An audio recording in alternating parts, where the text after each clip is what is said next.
నమస్కారం వార్తలకి స్వాగతం ఈనాటి వార్తా విశేషాలు గవర్నర్ ప్రసంగం సందర్భంగా వైసీపీ సభ్యులు వ్యవహరించిన తీరుపై ఈ రోజు అసెంబ్లీలో స్పీకర్ అయ్యన్న పాత్రుడు ప్రస్తావించారు. ఇలాంటి ఘటనలు బాధాకరమని వ్యాఖ్యానించారు.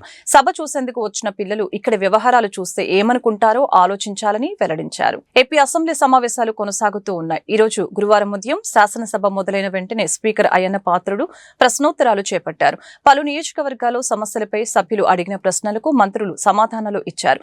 అనంతరం నిర్ణీత గడువుకు 10 నిమిషాల ముందే ప్రశ్నోత్తరాలు ముగిశాయి. ఈ సందర్భంగా స్పీకర్ అయ్యన్న పాత్రుడు మాట్లాడుతూ నిన్న బుధవారం సభలో వైసీపీ సభ్యులు ప్రవర్తించిన తీరును ప్రస్తావించారు. రాజకీయాలు, చట్టసభలు, ప్రజాప్రతినిధుల గురించి తెలుసుకుంటారని విద్యార్థుల్ని సభకు పిలిచామని చెప్పారు. ఇలాంటి సమయంలో గవర్నర్ ప్రసంగిస్తూ ఉండగా కొందరు సభ్యులు అనుచితంగా వ్యవహరించారని, కాపీలను చించివేశారని తెలిపారు. ఇలాంటివి జరగటం బాధ కలిగించిందంటూ స్పీకర్ ఆవేదన వ్యక్తం చేశారు. సభా వ్యవహారాలు చూసే పిల్లలకు మనం ఎలాంటి సందేశం ఇస్తున్నాం? ఇవాళ చాలా మంది పిల్లలు సభా వ్యవహారాలు చూసేందుకే వచ్చారు. చట్టసభలు, రాజకీయాలు అంటే పిల్లలకు సానుకూలత ఏర్పడాలని వారిని ఆహ్వానించాం. సభ చూసేందుకు వచ్చిన పిల్లలు ఇక్కడ వ్యవహారాలు చూస్తే ఏమనుకుంటారో ఆలోచించాలని స్పీకర్ అయ్యన్న పాత్రుడు వెల్లడించారు. స్పీచ్ విషయంలో నాకైతే చాలా బాధ అనిపించిందండి. ఇది సభలో మాట్లాడితే ప్రజలకు కూడా వెళ్ళవలసిన అవసరం ఉందని నేను భావించాను. అందుకే చెప్తున్నాను, మీకు చెప్తాను. మన అందరం బాధ్యత గల ప్రజాప్రతినిధులు. ప్రజలు ఎంతో నమ్మకంతో మనకు ఓటేసి ఇక్కడ పంపించారు. వేలాది మంది పోటీ పెడితే కేవలం 175 మందిమే ఇక్కడ కూర్చుని అరుదైన గౌరవం మనకు దక్కింది. మనం ఏ పని చేస్తున్నా, సభలో ఉన్న, సభ వెలుపల ఉన్నా ఈ విషయం గుర్తుంచుకోవాలి. సభా గౌరవాన్ని పెంచకపోతే పర్వాలేదు, కానీ దిగజార్చే హక్కు మాత్రం మనకు లేదు అన్న విషయాన్ని ప్రతి ఒక్కరు గుర్తుంచుకోవాల్సినటువంటి అవసరం ఉంది. ఒక సదుద్దేశం ఏంటంటే విద్యార్థులకు రాజకీయాలన్నా, చట్టసభలన్నా, ప్రజాప్రతినిధులన్నా సానుకూల అభిప్రాయం కలగాలన్న ఉద్దేశంతో వారిని ఆహ్వానించాను. కానీ మనం చేస్తున్నది ఏమిటి? గవర్నర్ గారి ప్రసంగాన్ని నినాదాలతో అడ్డుకొని కాగితాలు చింపి వెదజల్లని సభ్యుల ప్రవర్తన చూసి ఆ విద్యార్థులు ఏం నేర్చుకుంటారు? ఇది సూటిగా మనం మాట్లాడాల్సిన అవసరం ఉంది. మన గురించి వారు ఏమనుకుంటారు? ఈ ఆలోచన నన్ను కలచివేసింది. మన అందరం కూడా ఆత్మహత్య చేసుకోవాల్సిన అవసరం ఉంది. ఆ పసిపిల్లల మనసులో చట్టసభలంటే చులకడ భావం ఒక్కసారి ఏర్పడితే దాన్ని తొలగించలేము. అంచేత రాబోయే రోజుల్లో మన గురించి మాట్లాడలేదు నేను. దీని కారకులు ఎవరో వాళ్ళందరూ కూడా ఆత్మ విమర్శ చేసుకోవాల్సిన అవసరం ఉందని చెప్పి ఈ శబ్దాలు వాళ్ళందరికీ పనిచేస్తానండి. ఈ విషయం మీకు అందరి ముందు చెప్పాలని ఎందుకు బాధ అనిపించింది అంటే ఈవేళ ఈ విషయం మీ ముందుకు చెప్పాలనే ఉద్దేశంతో ఈ 4 మాటలు చెప్పడం జరిగిందండి. ఇప్పుడు ప్రైవేట్ కంపెనీలకు ఏపీ ప్రభుత్వం భూముల కేటాయింపుపై శాసన మండలిలో గురువారం చర్చ జరిగింది. ప్రైవేట్ కంపెనీలకు భూముల కేటాయింపుపై శాసన మండలిలో వాడివేడిగా చర్చించారు. ఈ చర్చలో భాగంగా ఏపీ విద్యా, ఐటీ శాఖల మంత్రి నారా లోకేష్ మాట్లాడారు. 5 కంపెనీలకు మాత్రమే 99 పైసలకు భూములు ఇచ్చామని స్పష్టం చేశారు. ఆయా కంపెనీలకు భూములు ఇవ్వొద్దంటే ఎలా అని ప్రశ్నించారు. క్రెడిబిలిటీ కంపెనీలకే భూములు కేటాయింపు జరుగుతుందని తేల్చి చెప్పారు. ఎంఓయూలు కుదుర్చుకున్నాకనే కంపెనీలకు భూములు ఇచ్చామని మంత్రి నారా లోకేష్ స్పష్టం చేశారు. దాంట్లో సుమారుగా 25.3 రూపాయలు ఆంధ్ర రాష్ట్రానికి వస్తున్నాయి. 25 పూర్తి చేయలేదు సార్. కూర్చో స్వామి సార్, వినవే స్వామి. అదే గురుగారు, ఇప్పుడు ఓకే, మరో సభ్యులు ఒకటి ఆలోచించాలి అధ్యక్ష. ఇప్పుడు ఒకసారి ఆలోచించాలి అధ్యక్ష. ప్లీజ్ మాధవ్ గారు, లెక్కల్లోకి వెళ్తే 151 11 అయినాయి. టీమ్ 11 తయారైంది. అది కూడా మాట్లాడదామా, డిస్కస్ చేద్దామా? ఓకే, మీ సీన్ రిపీట్ అవుతుంది, ఎందుకు కంగారు పడుతున్నావు అధ్యక్ష? ఇప్పుడు ఇట్లా వెళ్తే ఆనాడు హెరాస్ చేయలేదు అధ్యక్ష.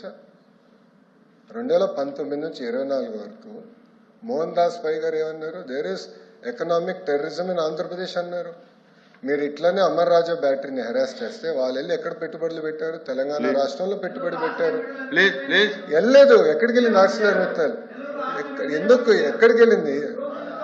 మాధవ్ గారు, మీరు వాస్తవాలు తెలియకుండా మీరు మాడటం కరెక్ట్ కాదు. ఆర్సిలర్ మిత్తల్ ప్రాజెక్ట్ ఉత్తరాంధ్రకు వస్తుంది.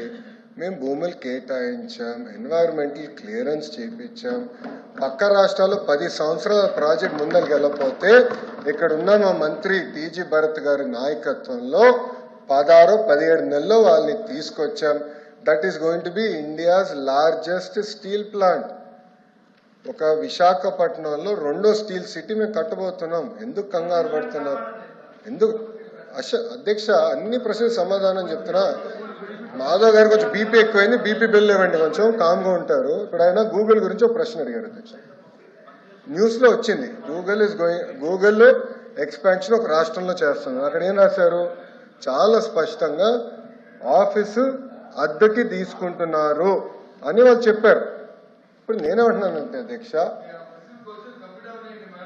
నన్ను పూర్తి చేయమంటారా? ఎల్ఓపి గారు, you can not dictate terms. Let me answer my question. Madhav గారే ప్రశ్న వేస్తారు, మాధవ్ గారే సమాధానం అధ్యక్ష, బేసికలీ నాకు అర్థమైంది ఏంటంటే సత్తెనపల్లిలో సంక్రాంతి లక్కీ డ్రా వివాదంలో వైసీపీ నేత అంబటి రాంబాబును పోలీసులు కోర్టులో హాజరుపరిచారు. జనసేన ఫిర్యాదు మేరకు నమోదైన కేసులో పీటీ వారెంట్ కారణంగా ఈ చర్య తీసుకున్నారు. ఆంధ్రప్రదేశ్ రాజకీయాల్లో సంచలనం సృష్టించిన సంక్రాంతి లక్కీ డ్రా కేసులో వైసీపీ కీలక నేత మాజీ మంత్రి అంబటి రాంబాబుకు చట్టపరమైన ఇబ్బందులు తప్పలేదు. సత్తెనపల్లి పోలీసులు గురువారం ఆయనను Sattenapalli principal senior civil judge కోర్టులో హాజరుపరిచారు. ఈ ఘటన వైసీపీ వర్గాల్లో తీవ్ర చర్చనీయాంశమైంది. 2023 సంక్రాంతి పండుగ సమయంలో సత్తెనపల్లి నియోజకవర్గంలో సంక్రాంతి లక్కీ డ్రా నిర్వహించారని ఆయనపై పోలీసులు కేసు నమోదు చేశారు. అంబటి రాంబాబు సంక్రాంతి లక్కీ డ్రా పేరుతో బలవంతంగా ప్రజలకు టికెట్లు అంటకట్టారని జనసేన నేతలు ఆరోపించారు. ప్రజలను బెదిరించి టికెట్లు కొనిపించారని, ఇది చట్టవిరుద్ధమని జనసేన నేతలు సత్తెనపల్లి పోలీసులకు ఈ సందర్భంగా ఫిర్యాదు చేశారు. అంబటిపై ఉన్న పీటీ వారెంట్ కారణంగా పోలీసులు ఈ చర్య తీసుకున్నారు. కోర్టులో ఆయనని హాజరుపరచడంతో ఈ కేసులో విచారణ వేగవంతం కానుంది. ఈ కేసుపై రాజకీయ వర్గాలు తీవ్ర ఉత్కంఠం నెలకొంది. ఎమ్మెల్యే వైఎస్ జగన్ పై ఎంపీ కేశినేని శివనాథ్ ఘాటు వ్యాఖ్యలు చేశారు. వైఎస్ జగన్ గత ఏడాదిన్నరగా అసెంబ్లీకి హాజరు కాలేదని, కాలేజీకి కూడా వెళ్లిన దాఖలాలు లేవని వ్యాఖ్యానించారు. స్పీకర్, డిప్యూటీ స్పీకర్ అనర్హత వేటు వేస్తారనే భయంతోనే జగన్ తన ఎమ్మెల్యేలతో కలిసి అసెంబ్లీకి వచ్చారని ఆరోపించారు. ఎమ్మెల్యే పదవులు పోతాయనే భయంతోనే వైసీపీకి చెందిన 11 మంది ఎమ్మెల్యేలు అసెంబ్లీకి హాజరయ్యారని విజయవాడ ఎంపీ కేశినేని చిన్ని అన్నారు. అయితే ప్రజా సమస్యలపై చర్చించకుండా కేవలం 11 నిమిషాలు మాత్రమే ఉండి వెళ్లిపోవడం దురదృష్టకరమని విమర్శించారు. ఈసారి ప్రజలు 11 సీట్లు ఇవ్వటానికే సిద్ధంగా లేరని కేశినేని శివనాథ్ వ్యాఖ్యానించారు. ప్రజల మధ్య, కులాల మధ్య విభేదాలు సృష్టించే ప్రయత్నాలు ప్రజలు తిప్పికొట్టారని, రాబోయే ఎన్నికల్లో పులివెందులలో జగన్కు పరాజయం తప్పదని ఈ సందర్భంగా జోసెన్ చెప్పారు. అలాగని వైసీపీ ఎమ్మెల్యేలు బుద్ధి తెచ్చుకుని అసెంబ్లీకి క్రమం తప్పకుండా హాజరై ప్రజా సమస్యలపై దృష్టి పెట్టాలని ఎంపీ కేశినేని శివనాథ్ సూచించారు. పులివెందుల ఎమ్మెల్యే గత సంవత్సరంన్నర సమయం నుంచి అసెంబ్లీకి డుమ్మా కొట్టాడు. కాలేజీలకి, స్కూళ్ళకి కూడా ఏ రోజు వెళ్ళిన దాఖలు లేవు. అదేవిధంగా అసెంబ్లీకి కూడా రాకుండా లాస్ట్ బెంచ్ పర్సన్ లాంటి వ్యక్తి, మా స్పీకర్ గారు కానీ ఉప స్పీకర్ గారు కానీ అసెంబ్లీకి రాకపోతే రూల్స్ అండ్ కండక్ట్ ప్రకారం ఎమ్మెల్యే పదవులు పోతాయని హెచ్చరించిన మీదట వాళ్ళు ఎక్కడైతే మళ్ళీ ఎమ్మెల్యే పదవులు పోతే ఆ 11 కూడా మేము గెలవలేమని 11 మంది ఎమ్మెల్యేలను తీసుకుని అసెంబ్లీకి వచ్చిన పులివెందుల ఎమ్మెల్యే జగన్ రెడ్డి 11 నిమిషాలే 11 మంది ఎమ్మెల్యేలని 11 నిమిషాలే అసెంబ్లీలో గడిపి ప్రజా సమస్యల్ని ప్రస్తావించకుండానే ఒక షికారు యాత్ర చేశాడు. ఇటువంటి వ్యక్తుల వల్ల రాష్ట్రానికి అనర్థం.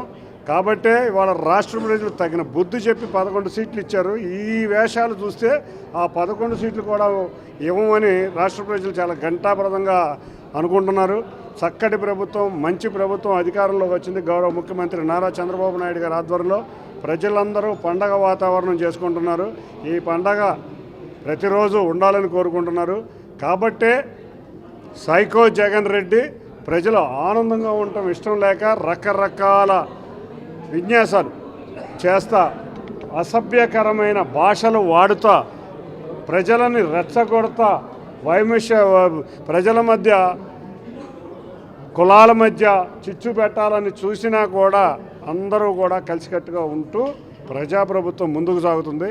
ఈ 11 మంది ఎమ్మెల్యేలతో 11 నిమిషాలు గడిపిన జగన్కి రేపు పులివెందుల్లో కూడా పరాజయం తప్పబోతుందని తెలియజేసుకుంటా, ఇప్పుడైనా బుద్ధి తెచ్చుకుని అసెంబ్లీకి వచ్చి ప్రజా సమస్యల మీద దృష్టి పెడితే వచ్చే ఎలక్షన్ సమయానికి ఆ పులివెందుల సీటు గెలవడానికైనా ప్రజలు ఛాన్స్ ఇస్తారేమో. అసెంబ్లీలో రెండో రోజు గవర్నర్ ప్రసంగానికి ధన్యవాదాలు తెలిపే తీర్మానంపై గన్నవరం ఎమ్మెల్యే ప్రభుత్వ విప్ యార్లగడ్డ వెంకట్రావు అసెంబ్లీలో కీలక ప్రసంగం చేశారు.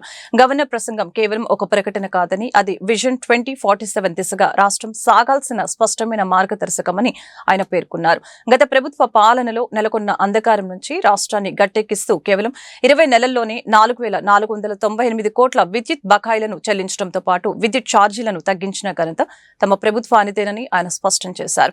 రాష్ట్రానికి 13.25 లక్షల కోట్ల పెట్టుబడుల ద్వారా 16 లక్షల ఉద్యోగాల కల్పన లక్ష్యంగా అడుగులు పడుతున్నాయని వివరించారు. విశాఖపట్నం, అమరావతి, తిరుపతి వంటి 3 ప్రధాన అభివృద్ధి కారిడార్ల ద్వారా రాష్ట్ర ప్రగతిని పరుగులు తీస్తున్నామని, అమరావతిని శాశ్వత రాజధానిగా పునరుద్ధరించడమే కాకుండా పోలవరం పనుల్ని వేగవంతం చేశామని గుర్తు చేశారు. పారిశ్రామిక రంగంలో 8.74 లక్షల కోట్ల ప్రాజెక్టులకు ఆమోదం లభించిందని, అలాగే ప్రతి నియోజకవర్గంలో ఎంఎస్ఎంఈ పార్కుల ఏర్పాటు జరుగుతుందని తెలిపారు. గతంలో వివాదాస్పదమైన ల్యాండ్ టైటిలింగ్ యాక్టును రద్దు చేసి ప్రజల ఆస్తులకి భరోసా కల్పించామని, శాంతి భద్రతల పరిరక్షణ ద్వారా పెట్టుబడిదారులలో నమ్మకాన్ని పెంచామని ఆయన చెప్పారు. ఇప్పుడు యార్లగడ్డ వెంకట్రావు గారు ఎంతసేపట్లో ముగిస్తారో చూద్దాం. నేను ఎక్కువసేపు మాట్లాడండి అధ్యక్ష. ధన్యవాదాలు అధ్యక్ష. ఈ సభలో తొలిసారి గవర్నర్ గారి ప్రసంగానికి ధన్యవాదాలు చెప్పే తీర్మానంలో మాట్లాడే అవకాశం కల్పించిన ముఖ్యమంత్రి గారికి ధన్యవాదాలు తెలియజేస్తూ, ఈ సభను ఉద్దేశించిన గవర్నర్ గారు చేసిన ప్రసంగం ఒక ప్రకటన కాదు అధ్యక్ష. అది విజన్ 2047 దిశగా రాష్ట్రం ముందుకు సాగాల్సిన మార్గదర్శకం. అలాగే ఈ ప్రసంగం మనకు ఒక స్పష్టమైన సందేశాన్ని ఇస్తుంది అధ్యక్ష. అభివృద్ధి అంటే కేవలం పథకాలు కాదు, పథకాలతో పాటు ప్రతి పౌరుడి జీవితంలో గౌరవం, భద్రత, అవకాశాలు, ఉద్యోగ ఉపాధి అవకాశాలు కల్పించడం అధ్యక్ష. గత పాలనలో నెలకొన్న అంధకారం నుంచి మన ప్రభుత్వం నిజమైన అభివృద్ధి ఈరోజు స్పష్టంగా కనబడుతుంది అధ్యక్ష. కేవలం 20 నెలల్లో 4,498 కోట్ల విద్యుత్ బకాయిలు చెల్లించబడ్డాయి అధ్యక్ష. యూనిట్కి 13 పైసలు విద్యుత్ ఛార్జీలు తగ్గించబడిన పరిస్థితి, అమరావతిని మళ్లీ శాశ్వత రాజధానిగా పునరుద్ధరించబడిన పరిస్థితి, 13.25 లక్షల కోట్ల పెట్టుబడి ఒప్పందాల ద్వారా 16 లక్షల ఉద్యోగాలు వచ్చే దిశగా రాష్ట్రం అడుగులేస్తుంది అధ్యక్ష. వైజాగ్ స్టీల్ ప్లాంట్ 450 కోట్ల నష్టాన్ని అధిగమించి 54 కోట్ల ప్రాఫిట్లోకి రావడం శుభసూచకం. ఈ ప్రభుత్వ సంకల్పానికి అది ఉదాహరణ అధ్యక్ష. పోలవరం ప్రాజెక్టు మళ్లీ వేగం అందుకుని నిర్దేశిత లక్ష్యాల దిశగా ముందుకు సాగుతుంది అధ్యక్ష. ఇవన్నీ పాలనలో స్థిరత్వాన్ని తీసుకొచ్చినాయి. ఈ మాటలు కాదు, ఈ వాస్తవాలు అధ్యక్ష. గత పాలన నిరాశను మిగిలిస్తే ఎన్డీఏ ప్రభుత్వం ప్రజలకు గౌరవాన్ని అందిస్తూ గవర్నర్ గారి ప్రసంగంలో పేర్కొన్న విశాఖపట్నం, అమరావతి, తిరుపతి అనే 3 అభివృద్ధి కారిడార్లని సమతుల్యంగా అభివృద్ధి చేసే అభివృద్ధికి దిశగా కీలక నిర్ణయం తీసుకుంది అధ్యక్ష. గత ప్రభుత్వం 3 రాజధానుల నిర్ణయంతో గందరగోళం పరిచి పెట్టుబడిదారుల్ని ఈ రాష్ట్రం నుంచి తరిమికొట్టిన పరిస్థితి అధ్యక్ష. ఈ రోజు 14 ఇన్వెస్ట్మెంట్ బోర్డులు ఏర్పాటు చేయడం ద్వారా 8.74 లక్షల కోట్ల ప్రాజెక్టులు ఆమోదం పొందిన పరిస్థితి అధ్యక్ష. 175 నియోజకవర్గాల్లో ఎంఎస్ఎంఈ పార్కులు ఏర్పడుతున్నాయి. అలాగే అమరావతిలో quantum valley, green hydrogen city, space city, semi conductor ecosystem వంటి ప్రాజెక్టులు రాష్ట్ర భవిష్యత్తుకు ఆర్థిక వ్యవస్థను సిద్దం చేస్తున్న పరిస్థితి అధ్యక్ష. మన యువత కేంద్ర రాష్ట్ర ప్రభుత్వాలు కార్మిక వ్యతిరేక చట్టాలను ఉపసంహరించుకోవాలని కార్మిక సంఘాల నేతలు డిమాండ్ చేశారు. దేశవ్యాప్తంగా జరుగుతున్న సమ్మెలో 35 కోట్ల మంది కార్మికులు పాల్గొన్నారని వెల్లడించారు. కేంద్రం దిగి వచ్చే వరకు మా పోరాటాలను కొనసాగిస్తామని కేంద్ర రాష్ట్ర ప్రభుత్వాలను హెచ్చరించారు. దేశవ్యాప్త సార్వత్రిక సమ్మెలో భాగంగా విజయవాడలో వందలాది మంది కార్మికులు భారీ ర్యాలీని నిర్వహించారు. రథం సెంటర్ నుంచి లెనిన్ సెంటర్ వరకు ర్యాలీ కొనసాగింది. అనంతరం లెనిన్ సెంటర్లో జరిగిన బహిరంగ సభలో కమ్యూనిస్టు నాయకులు మాట్లాడుతూ మోడీ ప్రభుత్వం అవలంబిస్తున్న విధానాలకి వ్యతిరేకంగా నేడు కార్మికుల సమ్మె దేశవ్యాప్తంగా జరుగుతుందని తెలియజేశారు. కేంద్రం తెచ్చిన లేబర్ చట్టాలను వెంటనే రద్దు చేయాలని, మార్చిన ఉపాధి హామీ చట్టాలను, విద్యుత్ చట్టాలను ఉపసంహరించుకోవాలని కోరటం జరిగింది. సమాన పనికి సమాన వేతనం ఇస్తూ కనీస వేతనం 26,000 రూపాయలు ఇవ్వాలని అన్నారు. కేంద్రం దిగి వచ్చే వరకు పోరాటాలను కొనసాగిస్తామని అన్నారు. లక్షల కోట్ల రూపాయలు కార్పొరేట్ కంపెనీలకు రుణాలు ఇచ్చి ఆ రుణాలు వసూలు చేయకపోతే తిరిగి ఈ కష్టజీవులు ఆటో నడుపుకునేవాడు, ఆశా కార్మికులు, అహ్లవాడి కార్మికులు, దినసరి కూలీలు వారు ఆ యొక్క డబ్బులు కట్టాల్సినటువంటి పరిస్థితి పన్నుల రూపంలో కల్పిస్తా ఉన్నాం. కాబట్టి ఈ పాలక ప్రభుత్వాలు ఈ కార్మిక వ్యతిరేక విధానాలు నిరసించకుండా మనం మరింత పెద్ద ఎత్తున పోరాటాలకు సిద్ధం కాకపోతే ఈ పోరాటాలు పక్కదారి వర్తించడానికి రాష్ట్రంలో, కేంద్రంలో ఉన్నటువంటి 2 పాలక వర్గాలు కూడా అదే ప్రయత్నం చేస్తా ఉన్నారు. మళ్ళీ ఆయన చెప్తా ఉన్నారు, ఈ రాష్ట్రానికి ముఖ్యమంత్రి సుపుత్రుడు చెప్తా ఉన్నాడు. ఫార్చ్యూన్ 500 ఆ కంపెనీలకు 99 పైసలకే భూమి ఇస్తాం, అవసరమైతే ఊరికి ఇస్తామని చెప్తా ఉన్నాడు. కష్టపడి సంపాదించావా? దుక్కిలున్నావా? పిరసారాలు పండించావా? నువ్వు, మీ తండ్రి గారు, మీ తాతగారు సంపాదించిన దీనిలో పార్టిసిపేట్ చేయడం అనేటువంటి జరుగుతూ ఉంది. ముఖ్యంగా కేంద్ర ప్రభుత్వం తీసుకున్నటువంటి నిర్ణయాలు కొంతమంది చెప్తా ఉన్నారు లేబర్ కోడ్లు వస్తే బాగుంటుంది కదా, ఇంకేంటి అయ్యా అంటున్నారు. నేను అడుగుతా ఉన్నా, స్వతంత్రం తర్వాత అనేక మంది కార్మికులు తమ యొక్క అసూలు బాసి సంపాదించుకునేటువంటి హక్కులన్నింటినీ కూడా కాల రాసేటువంటి పద్ధతిలో ఈ 4 కోట్లు తీసుకురావడం జరిగింది.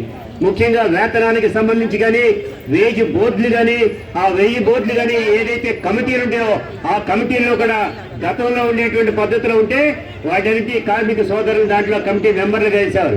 కానీ వాడు ఈ కోర్సు తీసుకొస్తే యాజమాన్యాలకి. ఏపీ హైకోర్టు అదనపు న్యాయమూర్తిగా బాలాజీ మెడమల్లి పదవి బాధ్యతలు స్వీకరించారు.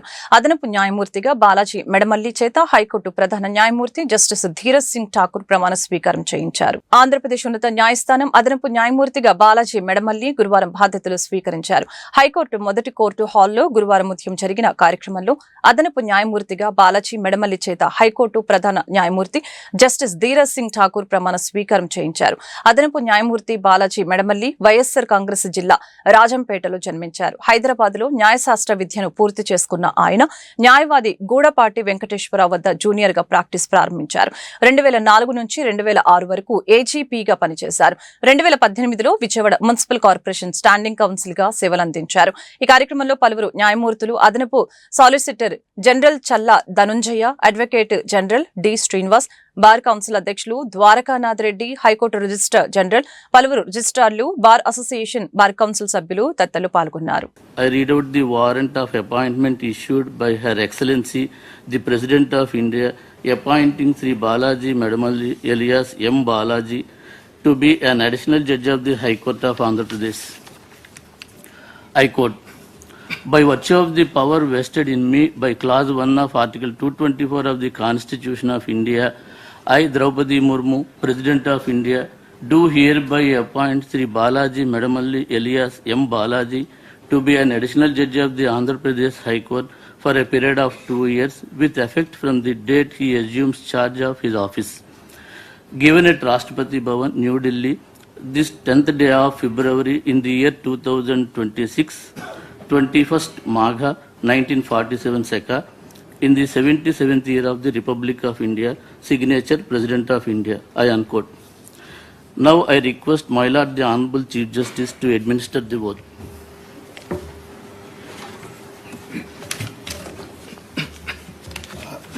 I, Balaji Medamalli alias M. Balaji, having been appointed an additional judge of the High Court of Andhra Pradesh, having been appointed an additional judge of High Court of Andhra Pradesh, do swear in the name of God do swear in the name of God that I will bear true faith and allegiance to the Constitution of India as by law established, that I will bear true faith and allegiance to the Constitution of India as by law established, that I will uphold the sovereignty and integrity of India, that I will uphold the sovereignty and integrity of India, that I will duly and faithfully and to the best of my ability, knowledge and judgment that I will duly and faithfully and to the best of my ability and knowledge and judgment perform the duties of my office without fear or favor, affection or ill will, perform the duties of my office with Telugu Desam పార్టీకి నాయకుల కంటే కార్యకర్తలే అసలైన బలమని, party విజయాలకు మూల కారణం అంకిత భావంతో పనిచేసే కార్యకర్తలేనని విజయవాడ ఎంపీ కేశినేని శివనాథ్ అన్నారు.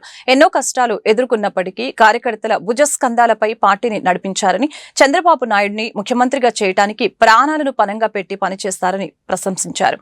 తెలుగుదేశం పార్టీ మహిళా సాధికారతకు కట్టుబడి ఉంటుందనేందుకు నిదర్శనం ఎన్టీఆర్ జిల్లా మహిళా అధ్యక్షురాలిగా గద్దె అనురాధను నియమించడమని, ఎన్టీఆర్ జిల్లా టీడీపీ అధ్యక్షులుగా గద్దె అనురాధ ప్రధాన కార్యదర్శిగా చెన్నుపోయిన చిట్టిబాబు బాధ్యతలు స్వీకరించడం ఆనందదాయకమని అన్నారు. గురునానక్ కాలనీలోని ఎన్ఏసీ ఫంక్షన్ హాల్లో జరిగిన ఎన్టీఆర్ జిల్లా టీడీపీ పార్లమెంట్ నియోజకవర్గ నూతన కమిటీ ప్రమాణ స్వీకార కార్యక్రమంలో ఎంపీ కేశినేని శివనాథ్ ముఖ్య అతిథిగా పాల్గొన్నారు. ఎన్టీఆర్ జిల్లా టీడీపీ అధ్యక్షురాలిగా గద్దె అనురాధ, ప్రధాన కార్యదర్శిగా చెన్నుపోయిన చిట్టిబాబు బాధ్యతలు స్వీకరించారు. పార్టీకి క్రమశిక్షణ గల కుటుంబంగా గద్దె కుటుంబం ప్రత్యేక గుర్తింపు పొందిందని ప్రశంసించారు. ప్రతిపక్షంలో ఉన్న సమయంలోనూ ఎన్టీఆర్ జిల్లా టీడీపీ అధ్యక్షునిగా ఉన్న నెట్టెం రఘురాం నాయకత్వంలో భారీ పోరాటం చేసి 100% ఫలితాలు సాధించామంటూ ఆయనకి అభినందనలు తెలిపారు. ఎన్ని ఇబ్బందులు ఎదురైనా పార్టీ నాయకులు కార్యకర్తలంతా కలిసికట్టుగా పనిచేసి టీడీపీ ఘన విజయానికి కీలక పాత్ర పోషించారని తెలియజేశారు. మహిళలు పురుషుల కంటే మరింత క్రమశిక్షణతో సమర్థవంతంగా పనిచేస్తారని ఈ సందర్భంగా తెలిపారు. ఈ కార్యక్రమంలో పలువురు పార్టీ ముఖ్య నాయకులు కార్యకర్తలు పాల్గొన్నారు. ఈ కార్యక్రమాన్ని అధ్యక్షత వహిస్తున్న గురుతులు ఎప్పుడు కూడా 1994 అనగానే నాకు గుర్తొచ్చే వ్యక్తి రఘురాం గారు. ఆ రోజున సీనియర్ శాసనసభ్యుడిగా మంత్రిగా నన్ను ఎంతో ఆదరించిన వ్యక్తి. ఇప్పుడు వారి చేతుల మీద ఉన్న ఈ ప్రమాణ స్వీకారోత్సవం జరగటం ఇది అదృష్టంగా భావిస్తూ వారికి అదేవిధంగా పెద్దలు చక్కటి మాటతో ఏ విషయాలన్నా విపులీకరించగలిగిన రామయ్య గారికి మరి పేరు పేరున మా రవీంద్ర గారు, నాకు ముందు మాట్లాడిన మన పార్లమెంట్ సౌమ్య గారు, కొలుగుపూడి శ్రీనివాస్ గారు, పెద్దలు గద్దె రామ్మోహన్ గారు, జగ్గేపేట శాసనసభ్యులు తాతయ్య గారు, అలాగే అన్నగారు పెద్దలు బుద్ధా వెంకన్న గారు, కోటయ్య గారు, అశోక్ బాబు గారు, ఇంకా వేదికను అలంకరించిన తెలుగుదేశం పార్టీ అతిరథ మహారథులకి, ఈ కార్యక్రమానికి ఇచ్చేసిన తెలుగుదేశం పార్టీ కుటుంబ సభ్యులందరూ కూడా పేరు పేరున నమస్కారాలు. చాలా సంతోషం. చాలా విషయాలు పెద్దలందరూ కూడా చెప్పారు.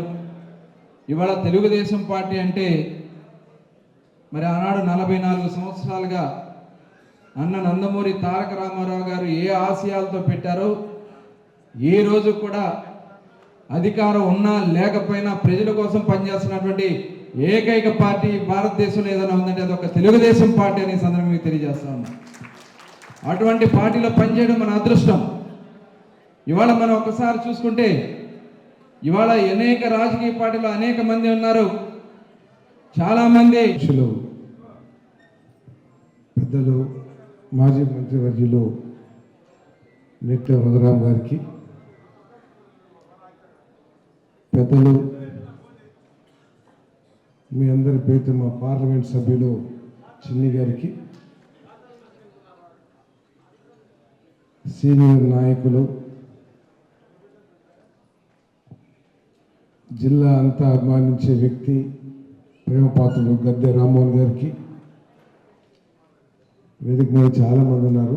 అందరూ కూడా నాకంటే పెద్దవారే, శాసనసభ్యులు, సీనియర్లు. నేను జూనియర్లు కదా, అందుకే అంటున్నాను. అందరికీ కూడా నా హృదయపూర్వక నమస్కారాలు. ఈరోజు సోదరి గద్దె అనురాధ గారి ప్రమాణ స్వీకారానికి రావడానికి నాకు చాలా సంతోషంగా ఉంది. ఎందుకంటే ఒకసారి తెలుగుదేశం పార్టీ గత వైసీపీ ప్రభుత్వం విద్యారంగం పట్ల నిర్లక్ష్యం చూపించిందని, బకాయిలతో విద్యా వ్యవస్థను నాశనం చేసిందని టీఎన్ఎస్ఎఫ్ జిల్లా ప్రధాన కార్యదర్శి పి చరణ్ సాయి యాదవ్ ఆరోపణలు గుప్పించారు. గాడితప్పన విద్యా వ్యవస్థను మంత్రి నారా లోకేష్ సరిచేశారని కొనియాడారు. గత ప్రభుత్వం పెండింగ్ లో పెట్టిన 1200 కోట్ల ఫీజు రియంబర్స్మెంట్, స్కాలర్షిప్ల బకాయిలను విడుదల చేసి విద్యార్థుల భవిష్యత్తుపై దృష్టి సారించారని ప్రశంసల వర్షం కురిపించారు. Siddhartha college mother Teresa circle వద్ద టీఎన్ఎస్ఎఫ్ ఎన్టీఆర్ జిల్లా కమిటీ ఆధ్వర్యంలో పెండింగ్ లో ఉన్న 1200 కోట్ల ఫీజు రియంబర్స్మెంట్, స్కాలర్షిప్ల బకాయిలను విడుదల చేసిన సందర్భంగా ఐటీ విద్యాశాఖ మంత్రి నారా లోకేష్ గారికి ధన్యవాదాలు తెలుపుతూ విద్యార్థులతో థ్యాంక్ యూ లోకేష్ అన్న ర్యాలీ కార్యక్రమాన్ని నిర్వహించారు. ఈ సందర్భంగా టీఎన్ఎస్ఎఫ్ జిల్లా ప్రధాన కార్యదర్శి పి చరణ్ సాయి యాదవ్ మాట్లాడారు. గత వైసీపీ ప్రభుత్వం విద్యారంగం పట్ల నిర్లక్ష్యం చూపించిందని, బకాయిలతో విద్యా వ్యవస్థను నాశనం చేసిందని, గాడిన తప్పిన విద్యా వ్యవస్థను మంత్రి నారా లోకేష్ సరిచేశారని ఈ సందర్భంగా తెలిపారు. గత ప్రభుత్వం సంక్షేమంలో రాష్ట్రాన్ని గాలికి వదిలేసినప్పటికీ అధికారంలోకి వచ్చిన కూటమి ప్రభుత్వం విద్యార్థుల భవిష్యత్తుని దృష్టిలో ఉంచుకుని బకాయిలను విడుదల చేయడం శుభ పరిణామమని అన్నారు. సువర్చల సహిత ప్రసన్నాంజనేయ స్వామివారి దేవస్థాన కమిటీ ఆలయాన్ని అభివృద్ధి పదంలో నడపడం ఆహ్వానించదగ్గ విషయమని 44 డివిజన్ కార్పొరేటర్ మైలవరపు రత్నకుమారి వెల్లడించారు. నూతనంగా నిర్మించిన మహారాజా ద్వారాన్ని ప్రారంభించడం తనకెంతో ఆనందం కలిగించిందని స్పష్టం చేశారు.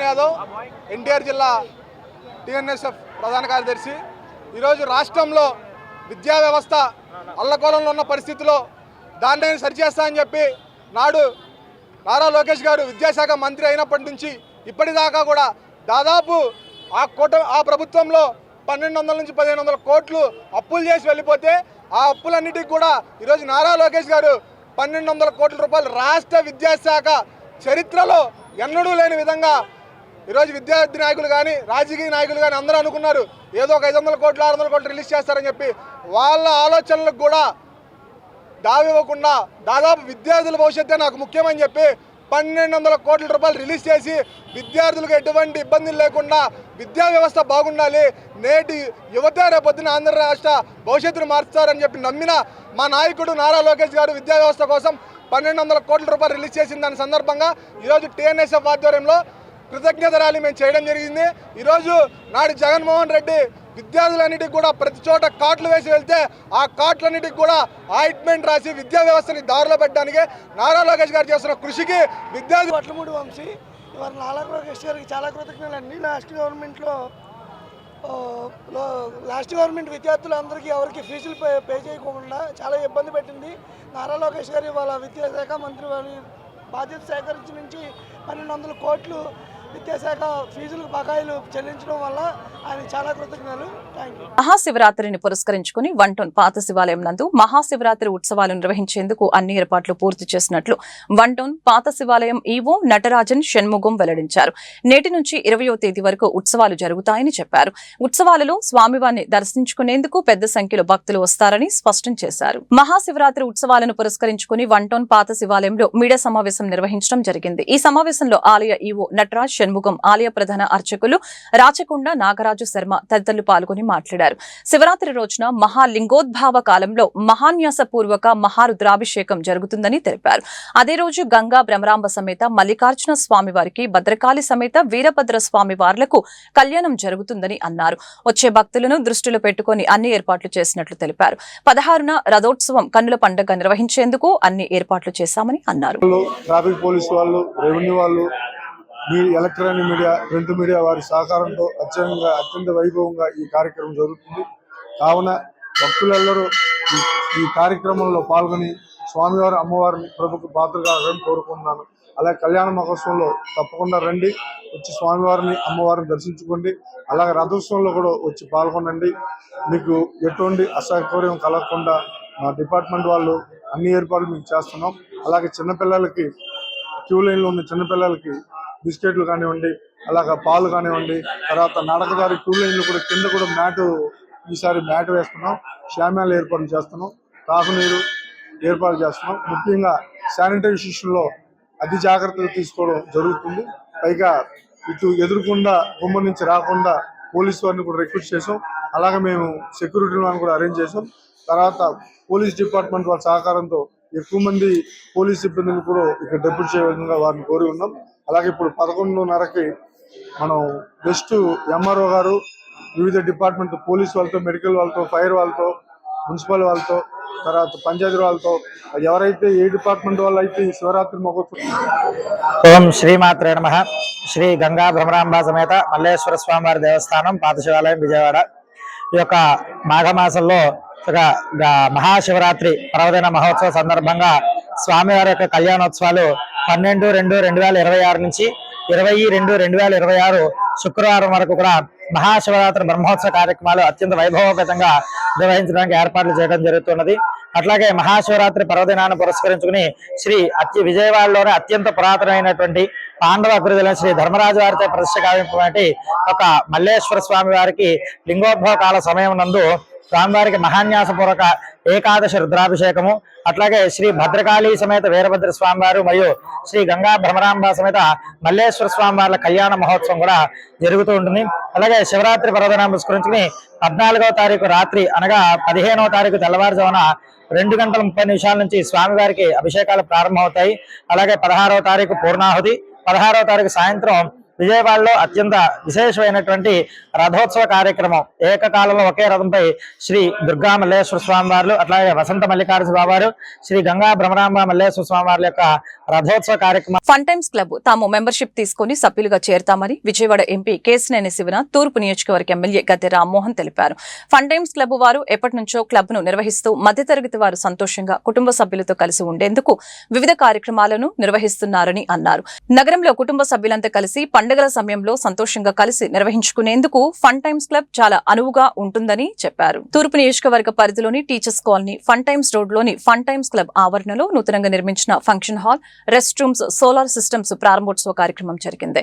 ఎంపీ కేశినేని శివనాథ్, తూర్పు నియోజకవర్గ ఎమ్మెల్యే గద్దె రామ్మోహన్ కలిసి ఈ నూతన నిర్మాణాలను ప్రారంభించారు. ఈ సందర్భంగా ఎంపీ కేశినేని శివనాథ్ మాట్లాడారు. ఫన్ టైమ్స్ క్లబ్ వారు ఎప్పటి నుంచో క్లబ్ ను నిర్వహిస్తూ మధ్యతరగతి వారు సంతోషంగా కుటుంబ సభ్యులతో కలిసి ఉండేందుకు వివిధ కార్యక్రమాలను నిర్వహిస్తున్నట్లు తెలియజేశారు. తాను ఎమ్మెల్యే గద్దె రామ్మోహన్ కలిసి ఫన్ టైమ్స్ క్లబ్ లో సభ్యులుగా చేరతామని నిర్ణయించుకున్నామని ఎంపీ కేశినేని శివనాథ్ తెలిపారు. అనంతరం ఎమ్మెల్యే గద్దె రామ్మోహన్ మాట్లాడుతూ నగరంలో కుటుంబ సభ్యులంతా కలిసి పండుగల సమయంలో సంతోషంగా కలిసి నిర్వహించుకునేందుకు ఫన్ టైమ్స్ క్లబ్ చాలా అనువుగా ఉంటుందని తెలియజేశారు. సుమారు 750 కుటుంబాల వారు ఈ క్లబ్ లో సభ్యులుగా ఉన్నారని, ఇప్పుడు క్లబ్ ఆవరణలో మరిన్ని సౌకర్యాలు కల్పించడం చాలా సంతోషంగా ఉందని అన్నారు. పట్టమడ ప్రాంతంలో కుటుంబ సభ్యులందరూ కూడా కలిసిమెలిసి ఆహ్లాదకరమైన వాతావరణంలో, అది జనవరి 1 కావచ్చు లేదా ఉగాది పండుగ కావచ్చు, అన్ని కార్యక్రమాల్లో ఒక ఫ్యామిలీ ఫంక్షన్ లాగా జరుపుకునే ఫన్ టైమ్స్ క్లబ్ ఒక ప్రత్యేకత కలిగి ఉంది. ఈ రోజున ఆ ఫన్ టైమ్స్ క్లబ్కి మరింత శోభనిచ్చే విధంగా చక్కటి బ్యాంకెట్ హాల్ని ఏర్పాటు చేసుకోవడం జరిగింది. ఇది ఏదైనా కార్యక్రమాలు చేస్తున్నవాడు, పెళ్ళిళ్ళు కావచ్చు, పుట్టినరోజులు కావచ్చు, చేసుకునే వాళ్ళకి చాలా అనువైన మొత్తంలో డబ్బులు తక్కువ ఖర్చుతో చక్కటి కార్యక్రమాలు చేసుకునే అవకాశం క్లబ్ వారు కల్పించడం జరుగుతోంది. అందువల్ల దీనికి మనస్ఫూర్తిగా క్లబ్ అధ్యక్ష కార్యదర్శులకి నేను అభినందనలు తెలియజేస్తున్నాను. ఇలాంటి ఫ్యామిలీ రిక్రియేషన్స్ అనేక చోట్ల రావాల్సిన అవసరం కూడా ఉంది.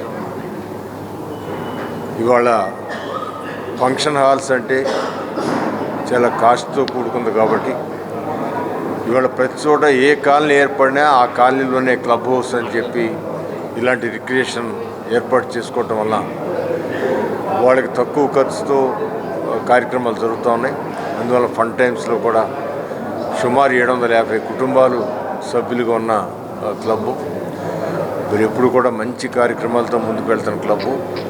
ఈ క్లబ్కు మరింత శోభనిచ్చే విధంగా ఈ ఫన్ టైమ్స్ క్లబ్ అనేది దినదినాభివృద్ధి చెందుతూ మరి ఈ రోజున ఒక చక్కటి బ్యాంక్వెట్ హాల్ తోటి మరి దానికి తగ్గ సదుపాయాలతోటి ఏర్పాటు చేయటం, ముఖ్యంగా ఈ కమిటీ వారిని అభినందించాలి మనమందరం.